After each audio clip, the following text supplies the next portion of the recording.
नीम करौली महाराज की गणना 20वीं सदी के सबसे प्रसिद्ध संतों में की जाती है।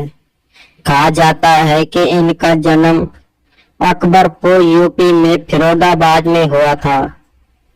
कहा जाता है कि इनका जन्म धनी ब्राह्मण परिवार में हुआ और इन्होंने 11 वर्ष की उम्र में ही घर को छोड़ दिया, परंतु पिता के आग्रह पर इन्होंने विवाह किया और घर वापिस आ गए।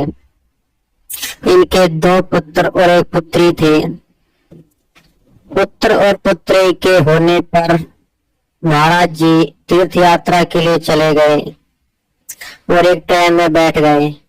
कहा जाता है कि जिस स्थान पर जाते वहां पर अपनी छाप छोड़ जाते और इनके चमत्कारों से दुनिया बहुत प्रभावित थी। कहा जाता है कि महाराज जिस किस पर भी अपना हाथ धर देते थे वह रोगी ठीक हो जाता था और इन्होंने अनेक लोगों का भविष्य भी बताया, जो एक सत्य घटना है। बाबा पहले ही भविष्य में होने वाली घटनाओं को बता देते थे। कहा जाता है कि ये हनुमान जी के परम भक्त है। कोई तो इन्हें हनुमान जी का स्वरूप ही मानते हैं, क्योंकि नीम करौली महाराज हमेशा हनुमान जी के समान ही चमत्कार करते हैं।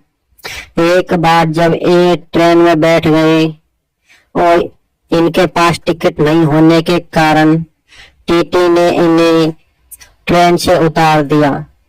जिस स्थान पर महाराज को उतारा उस स्थान का नाम नीम करौली था। महाराज ने ट्रेन से उतरकर ही वहां पर अपना चिमटा गाड़ दिया और कहा जाता है कि ट्रेन चालक ने बहुत प्रयास किए, परंतु ट्रेन टस से मस नहीं हुई और वहां की वहां खड़ी रही।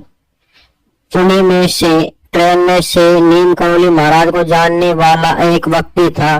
कहा जाता है कि ये परम संत हैं, आपने इनको उतार कर अच्छा नहीं किया है, आपने एक साधु का अपमान किया है। तभी वहां पर ड्राइवर और टीटी आता है और नीम करौली महाराज से क्षमा याचना करता है। नीम करौली महाराज कहते हैं कि मैं यहाँ से तभी चलूंगा जब यहाँ पर स्टेशन बनेगा।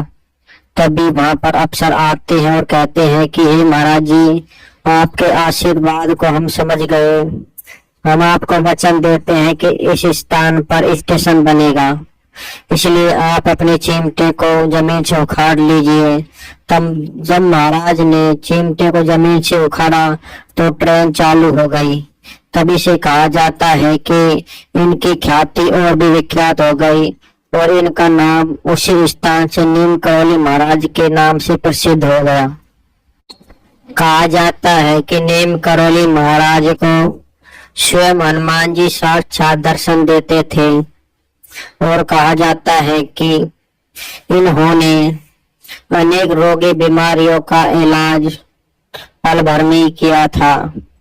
जिस किसने भी नीम करौली महाराज को सच्चे दिल से याद किया, नीम करौली महाराज ने उनकी मनोकामना पूरी करी। और कहा जाता है कि आज भी इनके कई स्थानों पर मंदिर बने हुए हैं और मेला भी लगता है।